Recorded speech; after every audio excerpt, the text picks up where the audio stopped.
Good afternoon, I'm Rajiv from Fixo. Thank you very much for joining us today, where we're going to be looking at how you can 10x your lettings portfolio. So the purpose of this is to give you actionable insights and tips from real world examples to grow the size of your lettings book. I'm just going to wait a couple of minutes couple of seconds as the room fills up and more people are coming in. I think we've got about 150 people registered for today's webinar. If you haven't been on one of our webinars before, you will be in mute mode by default, and that's for to assist other attendees in hearing what's going on. But we would love to hear from you. So on the GoToWebinar box that should be on the right side of your screen, you'll be able to ask questions, and we'll allow time at the end for anything that you want to know, whether that's anything that we've talked about and going into more detail, any other follow-up questions, or anything else you would like to share with the panel. As usual, there is a disclaimer, so this is not legal advice. In fact, it's just general information, but I'm sure that our wonderful guests will be delighted to hear from you if you've got any sort of direct follow-ups on anything that they have asked at the end of this. And today we are joined by two phenomenal guests who are very well known across the agency sector, Heather and Simon. So Heather, would you like to introduce yourself to the audience?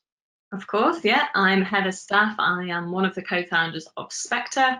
In Spectre, we have two different prospecting tools. We have one for lettings and one for sales. So obviously I'm going to be wearing my lettings hat today. But yes, that's me. And Simon. Yeah, hi, I'm Simon Whale, founder and chief kerfuffler at Kerfuffle. We are a platform, an A to Z basically of hopefully the most comprehensive site for suppliers within the industry. Backed up by a review platform as well to give you confidence in choosing your next suppliers. I've been around the tech space, loosely around the tech space for the last 20 years, where I was sales and marketing director at Repeat for a long period of time. Most of you will recognize them as a CRM provider. Love it. Thank you very much. So the reason we're holding this is that the inherent value within an agency business is driven by the size of its managed portfolio. And as we've seen over this tumultuous year, a regular, robust, repeating income stream has helped lots and lots of agencies through what's been a quiet time on the transactional side until very recently. We're going to go through the entire journey from attracting landlords all the way through to turning them into advocates and driving more business. And at each stage, we're going to look at real world examples to help you to get more landlords, to get them onto a fully managed service, and to grow their portfolios. We've got a huge amount to cover off today, so take it in turn. We're going to start with attraction. So Heather, starting with you, what do the best agencies do to attract more landlords to use their services? Yeah, it's a good question. And I should probably have included in my introduction that Spectre is a prospecting tool. So this is exactly what we do day in, day out. we help agents essentially win more landlords. But yeah, to answer your question, I think I guess there's two parts to growing your lettings business, isn't there? There's expanding your existing portfolio through the landlords you already have, and then there's attracting new landlords. So if I talk about the new landlords for this question, in my industry in tech, we talk about new logos, and I was trying to think of a way that this sort of translates to agency, and I guess it's new faces. Like, how do you attract new landlord faces to your business?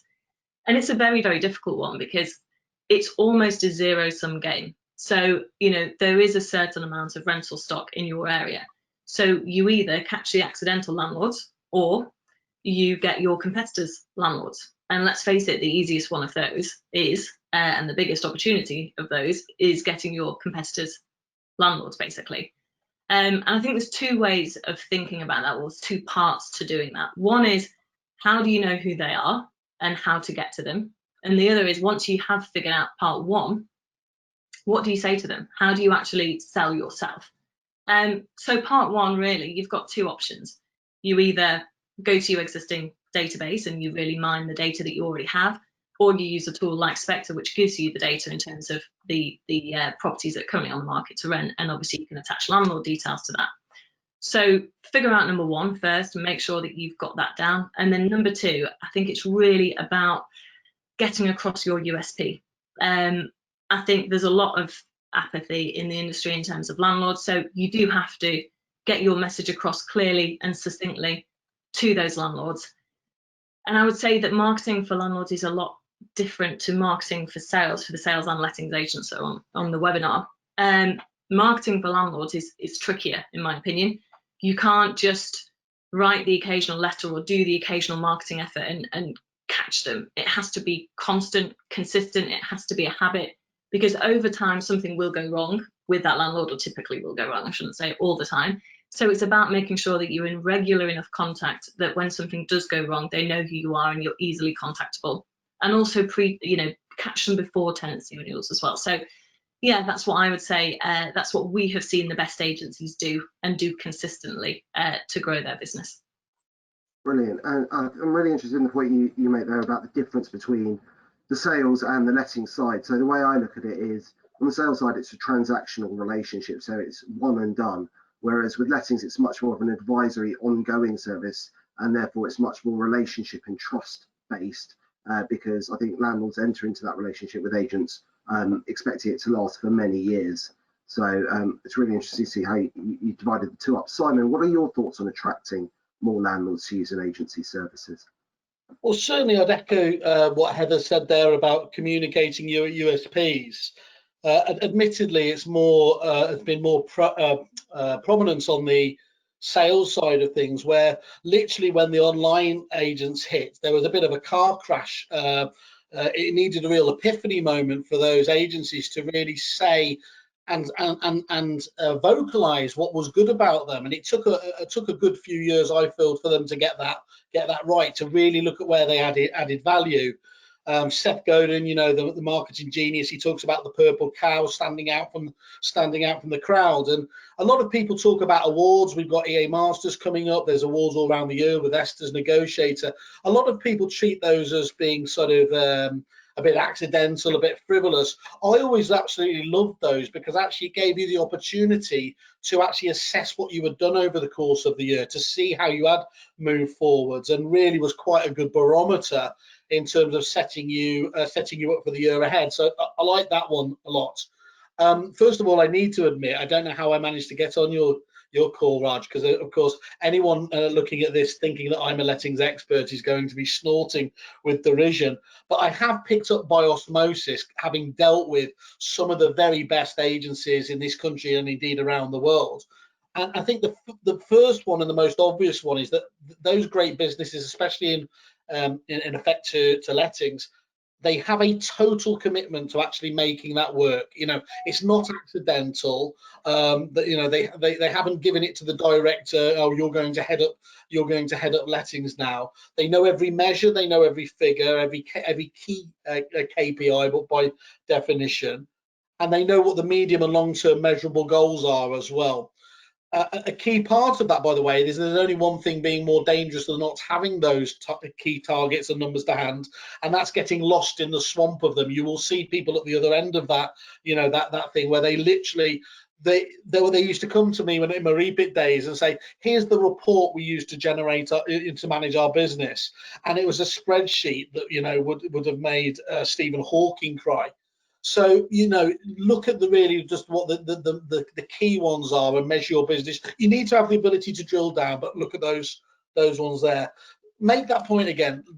Those businesses did not see lettings as being secondary to sale, but seen as equal, actually sometimes even superior, because as we all know, the value of the business largely comes purely from lettings.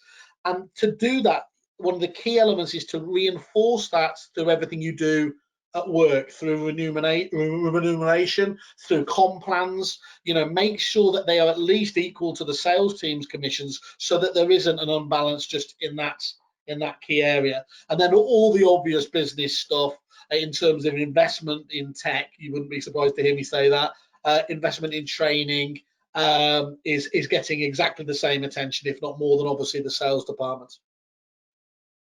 Thanks, Simon. So Heather, you mentioned, first of all, you've got to find the landlords, and you mentioned a couple of ways of doing that. And then you said you've got to convince them of your USP. How do the best agencies persuade landlords to use their service? So now you've found them, how do you persuade them to use your service? No, it's a good question. I think what we see from the Spectre side anyway is we see people prompting agents to actually think about the service that they're getting. Because I do think, particularly over the last few months, I have to say, a lot of landlords felt let down, but feel like they aren't communicated with. They don't feel particularly special. There are issues, but then inevitably, it's the next year and the tenancy's renewed and they're still with the same agent. So I would say prompt these landlords to think about the service they're currently receiving. How was the check-in? How was that process? How often is your landlord, how often is your agent in contact with you? Here at our agency, we do the following, blah, blah, blah, blah, blah. It might be an annual portfolio review. We analyse all potential return on investments for our landlords. Is your agent doing this? Prompt that, get that seed of doubt in their mind. I would say that's step one. And then, you've got to know what your USPs are as an agent as well, and try to get those across in whatever medium you're using to communicate with them. I mean, one of the things that we always say at our business when we're reviewing people's accounts is, if you read what you're sending, so if you read a letter that's going out through Spectre and you ask yourself the question, could any of my competitors send that same letter? If the answer is yes, start again. There is no point spending time and money sending something that your competitors could send. So figure out what is different about you and get it down, give it some thought, and plant that seed of doubt that they could be getting a better service. Perfect. And when you're going through that process with clients, do you get them to interact with their existing landlord base and even tenant base to understand what sets them apart? Do they do any form of 360 reviews, or what drives the identification of the USP? That's a really good question. I've never actually asked that one specifically of our clients. From our point of view, when we get our success team, which we always do, we always start with a strategy call and then a training call with our clients. We are pretty brutal, for want of a better term, with our feedback. So if we see a letter that we think we've seen time and time again, we will give that feedback and we'll give it pretty honestly. We also have the beauty of seeing the return on investment for all of our clients across the country. So we know what type of letters work, we know what type of content works, and we know what doesn't. So we will share that with our clients as much as possible. I love the idea of the 360 review though, so I might well introduce that into our process and ask them. I think most agents know, if I'm honest, what, particularly the ones that we work with anyway, that seem to know what they do differently. It's a case of articulating it clearly and honestly in their marketing. Thank you. And Simon, how do you see the best agencies persuade landlords to use their services? And they found them. How do they convey their USP, their value proposition? How do they close deals? Well, first and foremost, if you know that over 50% of landlords obviously have more than one property as well, it's really important to segment those different types of landlords for what they're looking for. The accidental landlord, they probably lived in the home, they might know the home, they care about who's obviously who the tenants are going to be, and so you need to be putting their minds at ease there. For the professional landlord, it's about the speed, avoiding voids and everything else like that. So don't try and have a one-size-fits-all approach with all of these things. And I think that's one of the biggest mistakes that can be made out there. Conveying over the different aspects again. It match those segment types, if you like, was again with marketing testimonials. So once you've got feedback from let's say a professional landlord who was extremely impressed with the fact that you kept voids to an absolute minimum, get them on video, YouTube, whatever the review site is. Tag them, profile them, build up a bank of actual testimonials on YouTube with those key aspects about what was important to them, and that should be communicated. I've always been a huge fan in terms of ostensibly let the customer do the hard sell for you, because let's face it, the minute you say something, it's seen as a bit of propaganda, isn't it? So I think that's one of the main elements I would talk about there. Just to add to that, actually, Raj, just to Simon's prompted me, over the last few months, what we have seen a lot of with our clients is a real focus on coming across as a safe pair of hands, which I think is because of the environment at the moment. So I think landlords are nervous. I think they're nervous about what's coming. And so if you can get yourself across as a safe pair of hands, you know, we will find you the best tenants, we will do X, Y, and Z, you know, rest assured, we know what we're doing. That seems to be something that we've seen come through quite a lot over the last couple of months. Yeah, and it's something that I feel we'll pick up in a second. Sorry, Simon. Yeah, no, I was just going to say is, you know, okay, it might be seen as a little bit of scaremongering, but, you know, to encourage a landlord to use a managed service, prepare 5 questions such as, you know, how often does a right to rent check need to be carried out? And by the way, how do you plan to document the checks?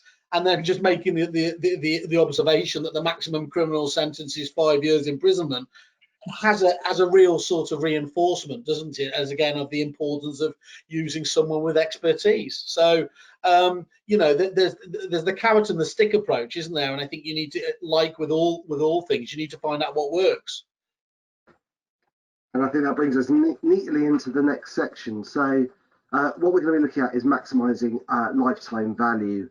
And really, this is about moving landlords from a let only to a fully managed service. My philosophy is my underlying belief is that the let only service is going to diminish and perhaps actually just die off altogether, as the risk that agents take on from doing a let only service is increasing. So there's increased expectations about the legal compliance they will provide.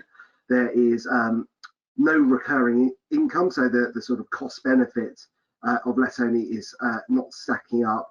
And in order to have properties that are safe for tenants, increasingly you need a sort of professional service. Now that can be delivered by a professional landlord, but accidental landlords increasingly will find it difficult to deliver. So Heather, how do you see the best agencies you work with show the value of their fully managed service? Well, I'm going to agree with what Simon just said totally, and I do think it's about, for want of a better term, frightening these landlords. Frightening is probably too aggressive, but you know, there is a proliferation of this new compliance and regulation, and landlords need to know that, and they need to know there is a massive risk to them around that. I think it's 130 pieces of legislation now that they need to adhere to. So I would try to get that across in a very honest and clear way, again, that there is a ton of stuff that is very, very risky to them. And yeah, frighten them into making sure that they've got expertise behind them. I would also say, you know, when all of that is properly explained to a landlord, in my experience, it's really rare for a landlord to then, you know, other than the really professional landlords, to turn around and say, yeah, I want let only. If they really truly understand what's required, then the vast majority would go with a fully managed service. I also think landlords tend to imagine best case scenarios. So, you know, when they imagine a tenancy, they're not going to be thinking about what could go wrong. They're going to be thinking about, okay, well, this is going to happen and it's going to be very smooth and blah, blah, blah. So as an agent, can you articulately get across a potential worst case scenario and basically say to them, look, this could happen. And when this happens, what you're paying us is worth its weight in gold, because you get the full weight of my agency and our expertise and our experience to help you in this situation. And that is worth its weight in gold. So yes, that might not happen, but if it does, we've got you covered. And if you could get that across, I think that's a huge message. One of the things that I don't see as often as I would expect is a concerted nurturing journey that's built for let-only landlords. So the existing clients you have, we've talked about getting new clients, but those that are already on the book, so that they understand the value of upgrading to a fully managed service. One of our clients, Spencer Lawrence, who runs Paramount in London, did that really well. He's a phenomenal businessman and very smart, but he sort of took the landlords through a journey and explained the value, the what's in it for me of the fully managed service a few years back, and it had really, really impressive results. Simon, how do you see, I guess 2 parts of this, how do you see agents persuade landlords to go with a fully managed service, and also how do you see them increase customer lifetime value through offering additional services that they have, or even helping clients to expand their portfolio? So how can they expand existing customer relationships? So the first thing I'd say is the old show them what they could have won approach. So, here we are. We've got a fantastic service like Fixed Flow there.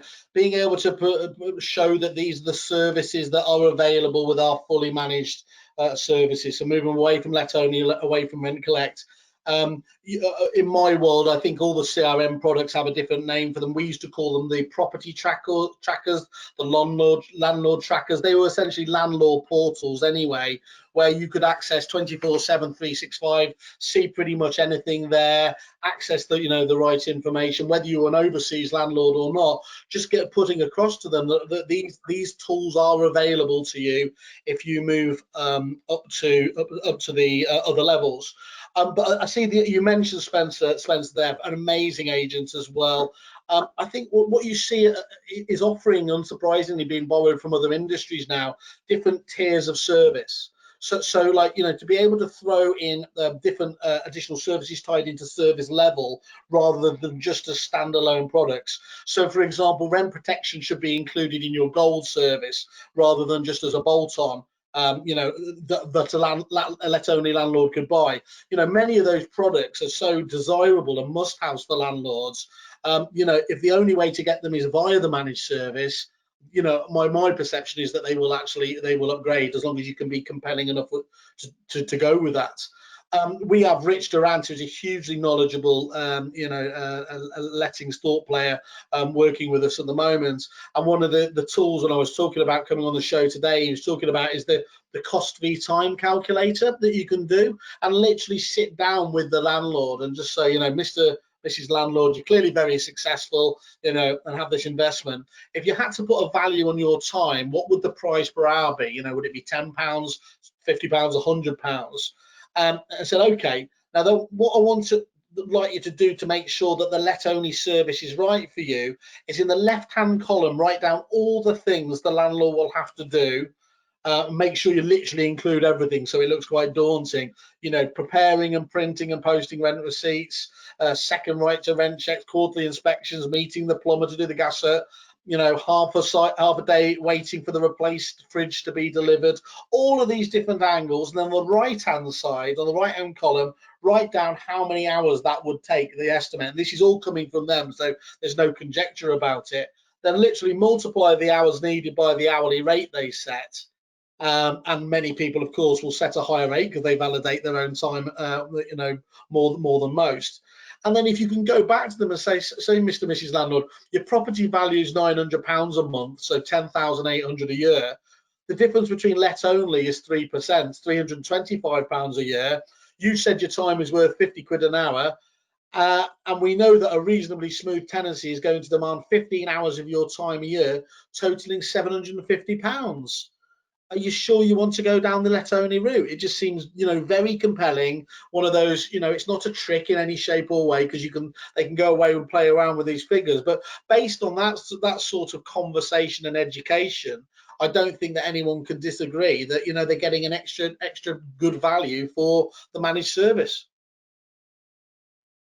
Really nice way of doing it, so bringing it back to a time cost calculator. Heather, how do you see what are the best examples you see of selling additional services and obviously providing additional value to landlords? So again, focusing on the existing book. Yeah, I mean, I guess I'm not probably the best expert on add-on services, but what we do hear and see quite a lot of is agents who do very well at getting additional properties from their existing landlords, basically expanding their portfolios. Some of the things that I've heard that I really like, some of our agents have these annual, or it could be more frequently, I suppose, portfolio reviews with their landlords. How often do agents actually invite the landlords in for a sit down, a cup of coffee, to go over their portfolio, go over their gross and net returns, go through properties that are on their books, and actually have done that work for them to show this is the expected return on this property. Oh, also, by the way, would you like us to let you know in advance if there's any properties that come to market that meet your criteria? Are you looking to expand your portfolio? Really be seen as a subject matter expertise to these landlords, subject matter expert to these landlords, because there's tons going on at the moment. There's a stamp duty change. Some of your portfolio landlords potentially looking at doing something now whilst they can and saving 15 grand, depending on obviously the price of the property. But having those conversations, I would say, is something that we hear that some of our best agents do. And then the other thing, it's actually pretty new for us, but has completely blown us away. So we have a feature on Spectre called Portfolio Landlords. You basically go in and you can see who owns multiple properties, and it shows the addresses of the properties and which agents they're on the market with or have let through previously.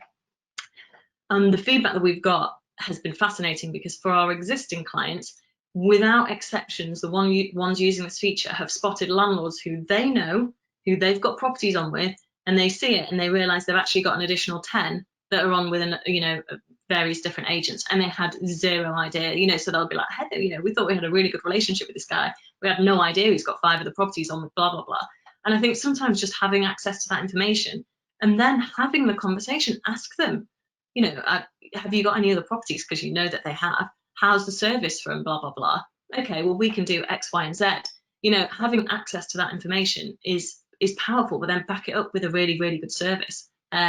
Do the stuff that these other agents aren't doing. Introduce these portfolio reviews so you've got something different to talk about that they might not be getting from their existing agent. Yeah, that's how I'd say that's what we've seen for people who very effectively expanded the portfolios that they've got. Absolutely brilliant. Thanks, Heather. I think the point you made on stamp duty is really interesting. So tomorrow we're hosting a webinar with David Smith, who's a partner at JMW Solicitors, looking at the changes to notice periods that came in over the weekend. I think that one of the consequences of that is, with the extended notice periods, in order for landlords to sell properties while the stamp duty holiday is still going, there will be a move towards selling with tenants in place. And the logical consequence of that is that there will be opportunities out there for landlords to expand their portfolios with tenants already in situ. And I think that's a market that we're going to see develop, in large part because of the stamp duty holiday and the changes in the notice periods. And so if you're looking to expand, I would encourage people to contact their landlord clients, say, are you interested in acquiring properties at a discounted or reduced stamp duty rate with tenants already in place? If so, what sorts of yields are you looking for? Because there may be opportunities not just to keep the properties within your portfolio, so selling from one landlord to another, but also to differentiate your service, because this is a window of opportunity for this to occur until I think it's the end of March. And so getting ahead of the pack and positioning yourself appropriately, coming back to the USP point, this could be a USP for those agents who really grasp it and understand the nuances around selling rented properties. So definitely, and that's a double whammy, because you're giving the good service to the landlords that you've already got, basically saying, look, do you want, this property is coming up tenanted, do you want this? And whilst keeping your managed stock as well, so it makes perfect sense. And also put some time pressure on it. I think a lot of people are expecting March to be a shit show, for want of a better term, in terms of the amount that's got to go through before the deadline. So, let them know, say, you've got to be thinking about this now, because it's going to get busy, and it's going to get busy quickly. I was expecting this to be the first webinar in which someone swore in this series. I wasn't expecting it to be you though, Heather. So Simon, over to you. Well, you see, I only moved to Manchester. She came from Manchester, so that's the whole class thing going on there. Heather just mentions service there, and I think that's a really key angle, by definition, but maybe not in the way that Heather was coming across it. What I really think you should be looking to do is to weaponize customer satisfaction. So unsurprisingly, I'm a review website, so I'm going to be biased on that. But tools like Spectre are fantastic for giving you the actual brass tacks in terms of market share, where you are against your competitors. And of course, you can appear a little bit too concerned, a little bit too salesy if that's what if you're spending too much time focusing with the landlord or indeed the vendor on.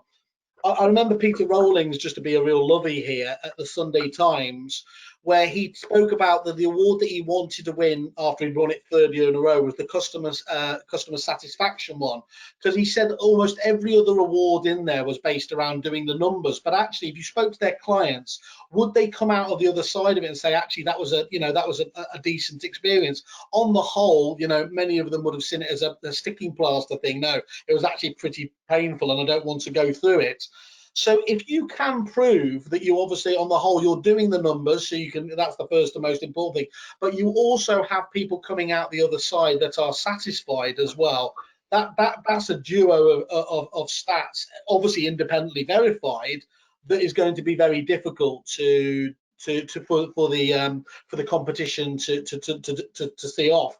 And I think you can start, you don't have to go with this, to start it as an internal management tool to see how you're starting off. Look at what the let only landlords are, their satisfaction levels are, the rent collects, the fully managed ones there, and then obviously put the competition on the back foot, challenge them on the different ones, whether they feel that they can step up to the plate in terms of doing that as well. So yeah, I would try to weaponize that customer satisfaction as much as you can.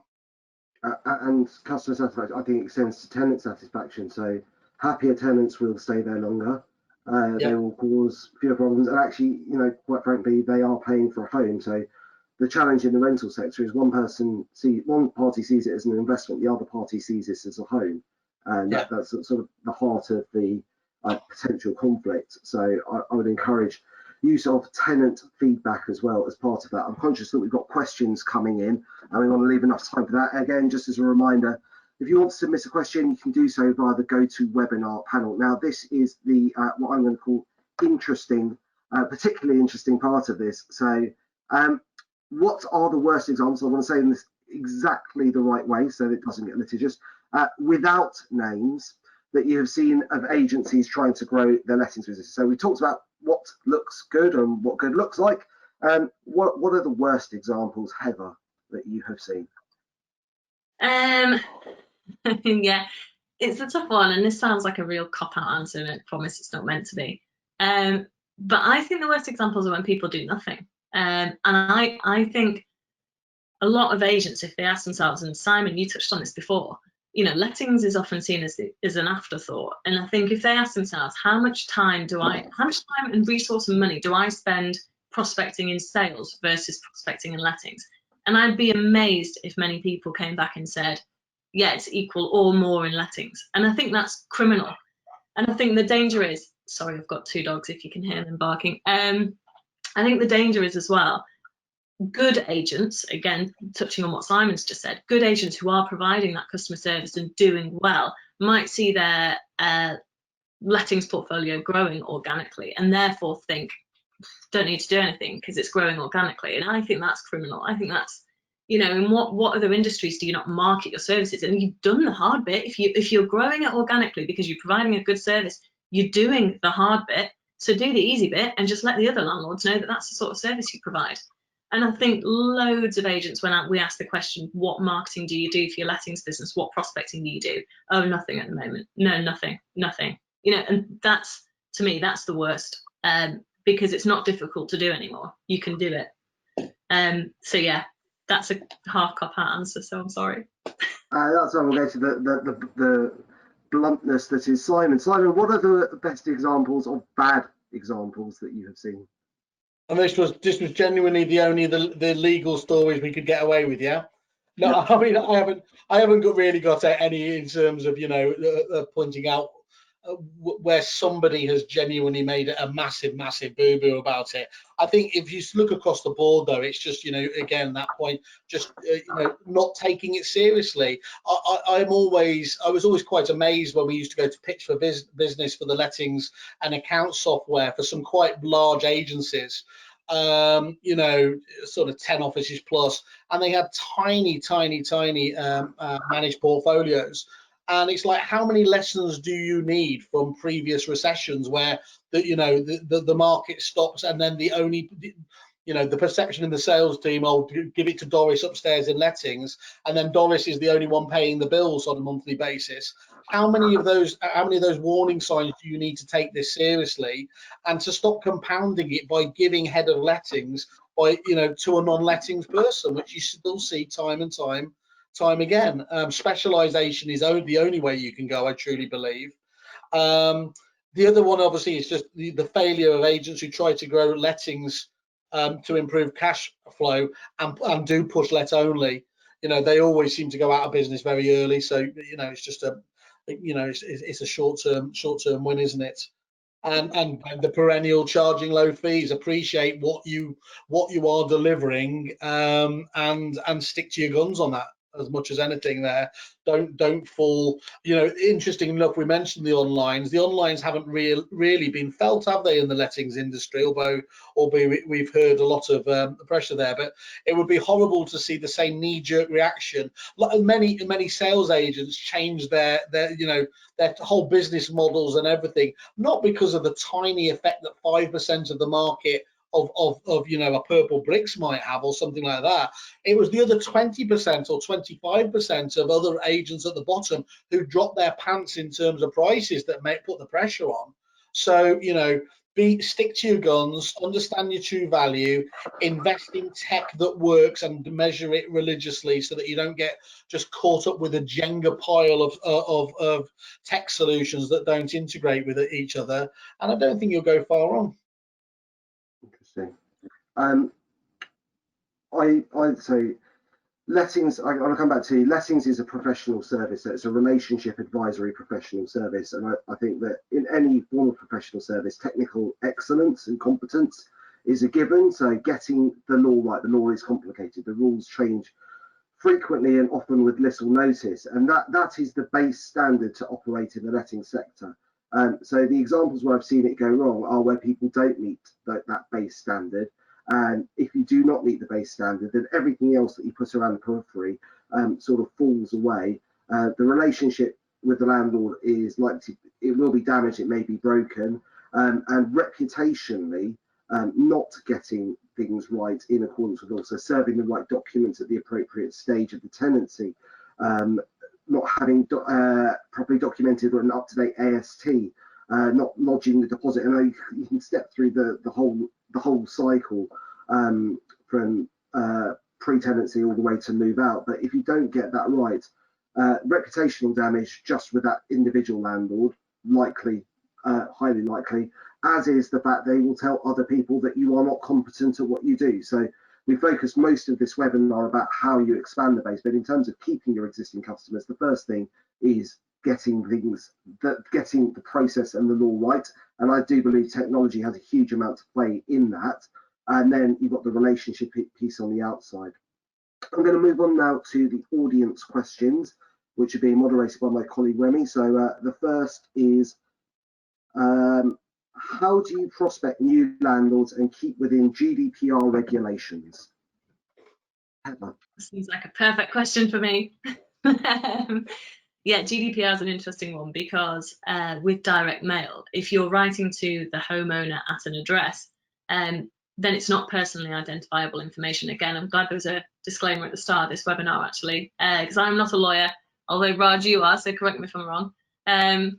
But yeah, so as long as you don't have the name, then it doesn't constitute personally identifiable information.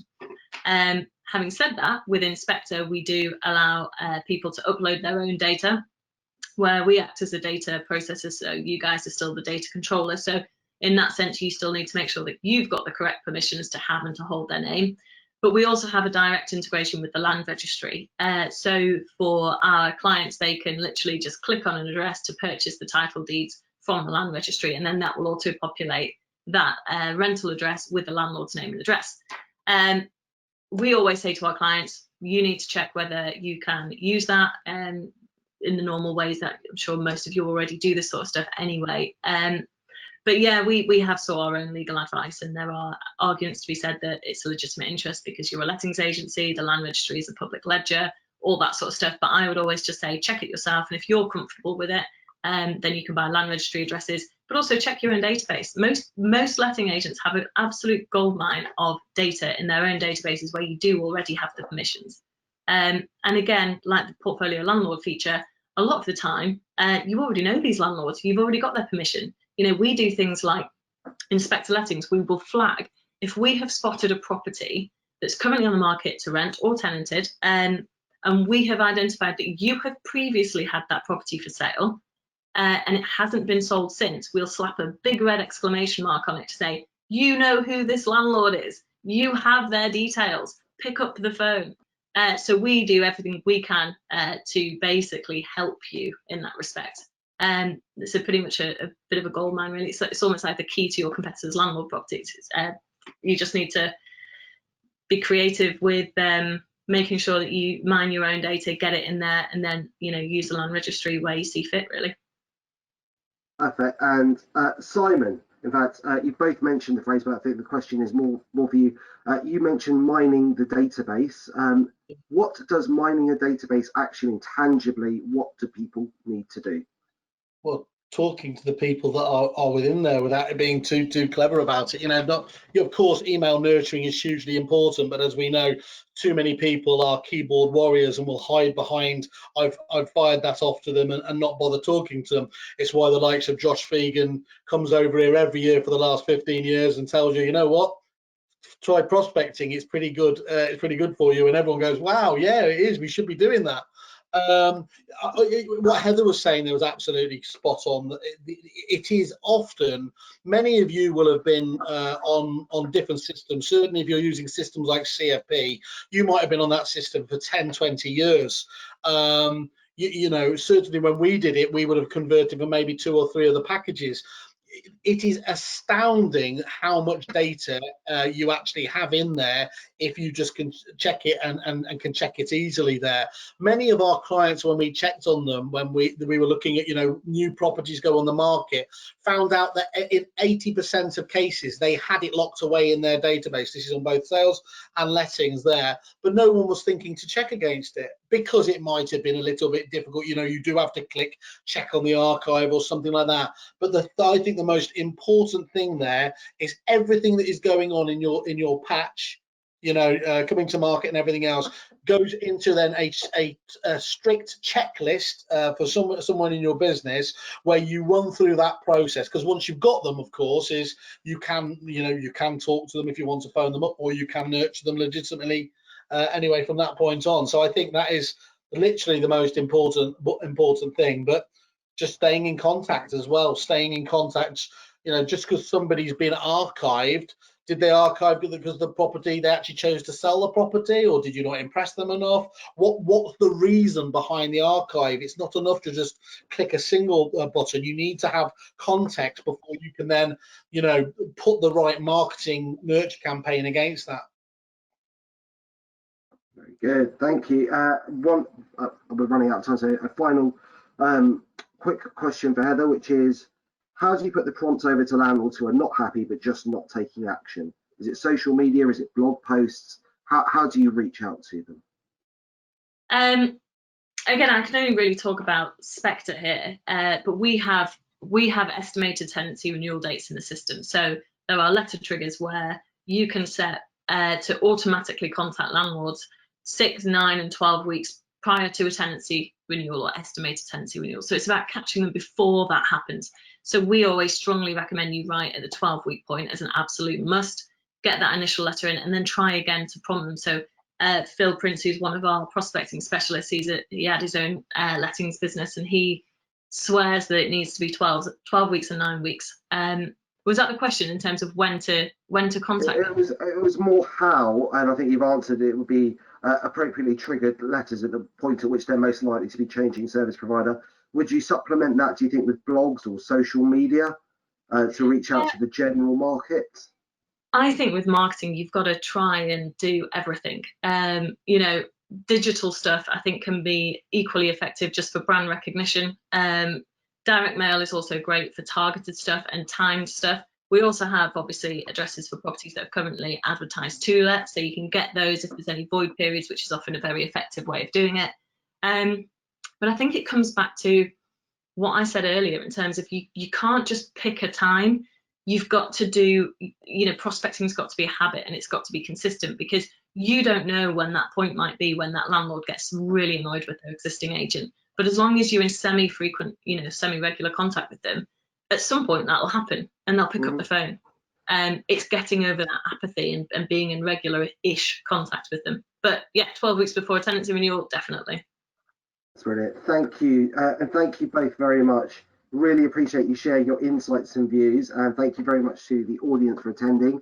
Our next webinar, I think this is going to be incorrect on the slide because we only set it up a couple of days ago. We are doing a webinar tomorrow I believe it's at 10 a.m. with David Smith. It's an hour long, looking at changes to notice periods that were brought in by the government for England. We're also going to touch on Scotland and Wales for both Section 21 and Section 8.